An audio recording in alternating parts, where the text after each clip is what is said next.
이제 16장에서는 사사이면서도 나실인이었던 삼손이의 그 최후를 맞이하게 됩니다. 삼손은 나실인이었지만 나실인으로서의 그 성결한 삶을 살지 못했습니다. 나실인에게 요구되었던 것들 중에 포도주와 독주를 마시지 말도록 했는데, 그런 여자들을 가까이 했기 때문에, 그것도 이방 여자들을 좋아해서 그들의 문화를 자연스럽게 접했을 거라고 생각됩니다. 그리고 시체를 가까이 하지 말라고 했는데 삼손은 사자를 죽였고 그 시체에 있던 벌집에서 꿀을 손으로 퍼서 먹었고 그의 부모에게까지도 그 꿀을 가지고 가서 주었다고 했습니다. 그리고 머리에 삭도를 대지 말도록 했는데, 그나마 그 머리카락도 들릴라의 청에 못 이겨 머리카락의 비밀을 말함으로써 그로 인해 블레셋 사람들에 의해 머리카락이 잘리게 됩니다. 그렇게 해서 그는 나실인의 율례를 범하였고 하나님이 그를 떠남으로써 괴력은 상실되었으며 그의 힘은 상실되었으며 블레셋 사람들에 의해 눈이 뽑힌 채 옥에서 맷돌을 돌리는 노예로 전락하게 됩니다.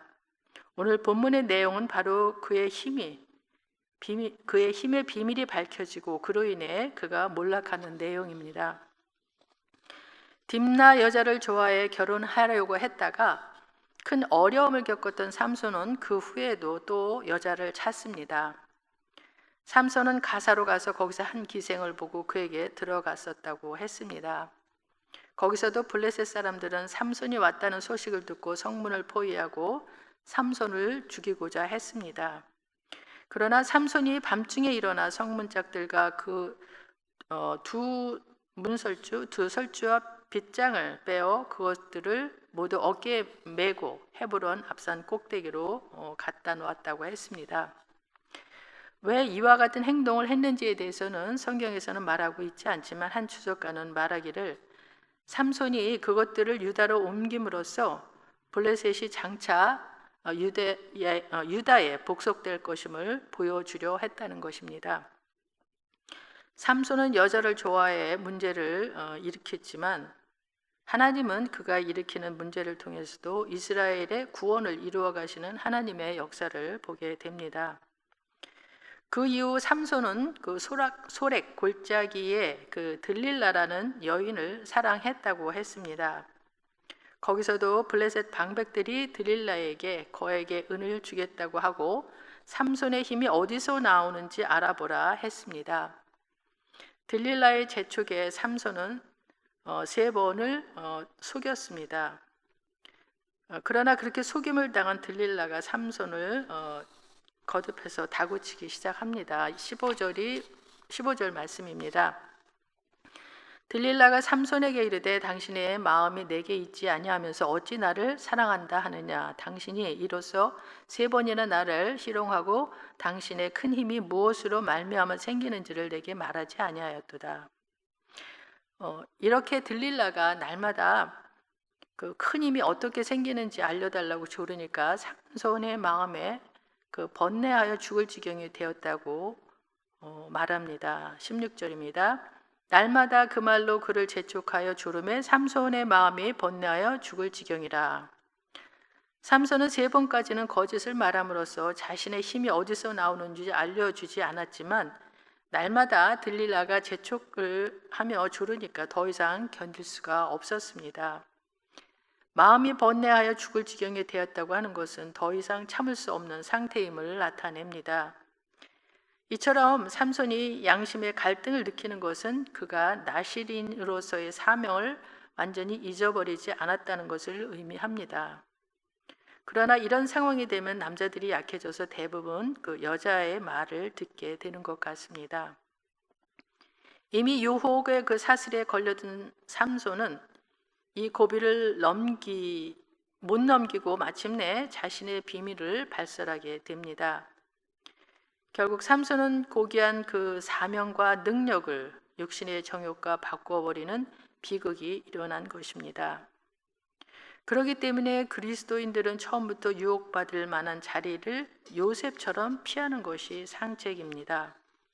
아무리 강한 믿음의 사람이라도 자주 유혹의 자리에 접하게 되면 끝내는 유혹에 넘어가기 마련인 것입니다. 다윗과 같은 그 믿음의 사람도, 믿음의 거장도 여자들을 좋아하다가 결국은 부하의 아내까지 탐하는 바람에 커다란 비극을 초래하고 그의 생에 큰 오점을 남겼습니다. 삼손 역시 그의 약점은 여자에게 약한 것이었습니다. 결국 삼손은 감추었던 자신의 비밀을 들릴라에게 말합니다. 그것을 블레셋 사람들이 상상했던 것처럼 마술적인 비밀이 아니고 하나님의 영으로부터 부여받은 초자연적인 능력이었습니다. 즉 삼손은 하나님께 헌신과 성별의 표시로서 머리를 자르지 않는 사실을 적에게 폭로한 것입니다. 17절입니다. 삼손이 진심을 드러내어 그에게 이르되 내 머리 위에는 삭도를 대지 아니하였나니 이는 내가 모태에서부터 하나님의 나실인이 되었습니다. 만일 내 머리가 밀리면 내 힘이 내게서 떠나가고 나는 약해져서 다른 사람과 같으리라 하니라. 이렇게 삼손의 그 진심을 다 듣게 된 들릴라는 블레셋 방백들에게 연락하고 그들은 약속한 은을 가지고 옵니다. 18절입니다. 들릴라가 삼손이 진심을 다 알려주므로 사람을 보내어 블레셋 사람들의 그 방백들을 불러 이르되 삼손이 내게 진심을 알려주었으니 이제 한 번만 올라오라 하니 블레셋 방백들이 손에 은을 가지고 그 여인에게로 올라오니라. 이제 들릴라가 할 일은 삼손을 깊이 잠들게 해서 그의 머리카락을 자르는 일만 남았습니다. 19절입니다. 들릴라가 삼손에게 자기 무릎을 베고 자게 하고 사람을 불러 그의 머리털 7가닥을 밀고 괴롭게 하여 본즉 그의 힘이 없어졌더라.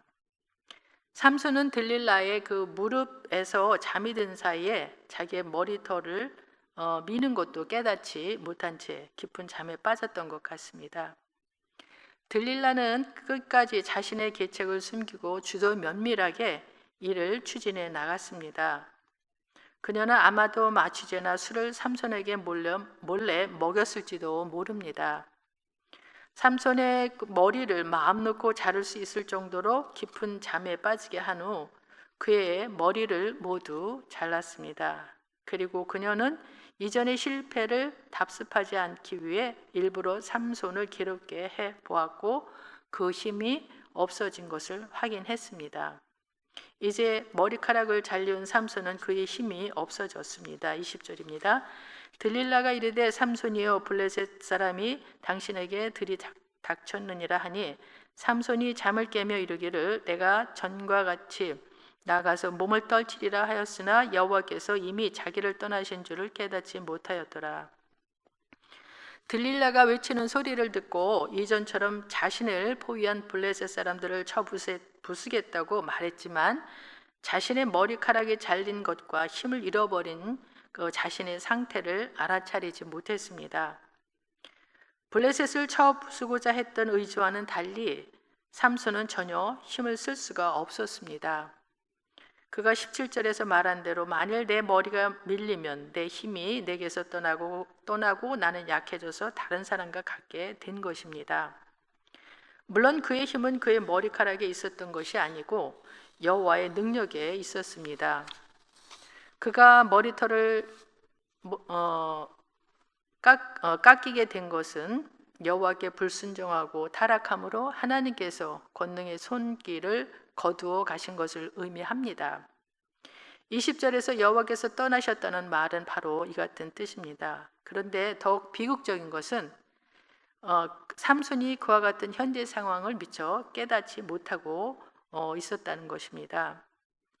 결국 삼손은 블레셋 사람들의 손에 넘겨져 눈이 뽑히고 그 노줄에 묶여 옥에서 맷돌을 돌리는 비참한 신세로 전락하게 됩니다. 21절입니다. 블레셋 사람들이 그를 붙잡아 그의 눈을 빼고 끌고 가서 가사에 내려가 노줄로 빼고 그에게 옥에서 맷돌을 돌리게 하였더라. 눈을 빼는 것은 가장 잔인하고 비겁한 고대의 형벌 가운데 하나로서 당시 그 시대에는 자주 이런 일이 있었습니다. 블레셋 사람들은 이 방법으로 자신들의 그 두려운 적이었고 또 경쟁자였던 삼손에게서 자신들을 다시 해할 힘을 완전히 제거했다고 했던 것입니다. 그러나 그의 머리털이 다시 자라기 시작했다고 21절에서 언급함으로써 다시 힘이 생겨날 것을 암시합니다. 그의 머리털이 밀린 후에 다시 자라기 시작하니라. 시간이 흐르면서 깎인 삼손의 머리털이 다시 자라는 것은 매우 자연스러운 일입니다. 그러나 이것은 블레셋 족속에 대한 삼손의 마지막 사역을 위하여 힘이 다시 새롭게 생겨날 것을 암시합니다. 아마 삼손은 옥중에서 고통을 받으면서 자기의 과오를 깊이 뉘우쳤을 것입니다.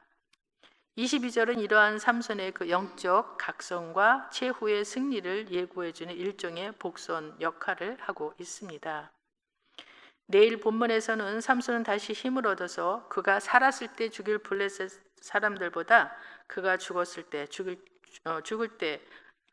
죽인 그 블레셋 사람들이 더 많았다고 하는 기록을 남기며 그 역시 숨을 거두게 됩니다.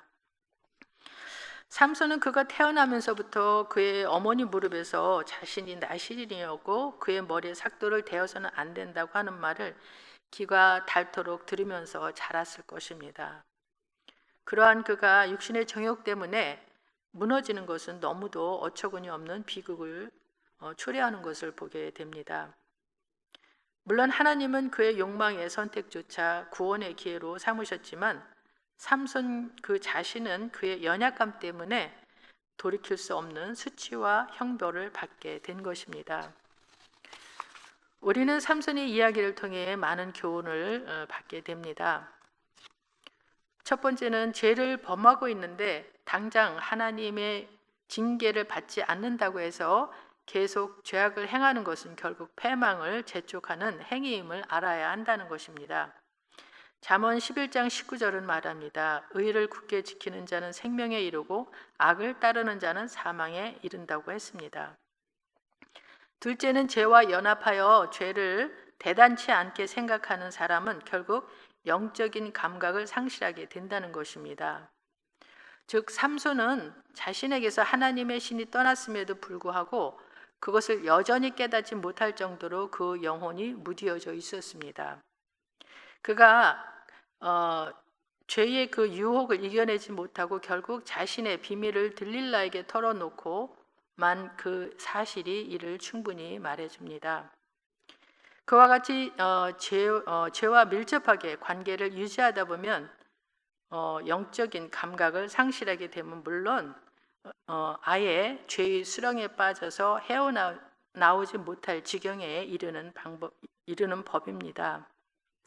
세 번째는 죄의 속성은 처음에는 달콤하나 일단 거기에 빠지면 치명적인 결과를 맞게 된다는 것입니다. 잠언 7장은 음료에게 가까이 하지 말라는 내용을 담고 있는데 24절에서 26절에서는 다음같이 말합니다. 이제 아들들아 내 말을 듣고 내 입의 말에 주의하라. 내 마음이 음료의 길로 치우치지 말며 그 길에 미혹되지 말지어다.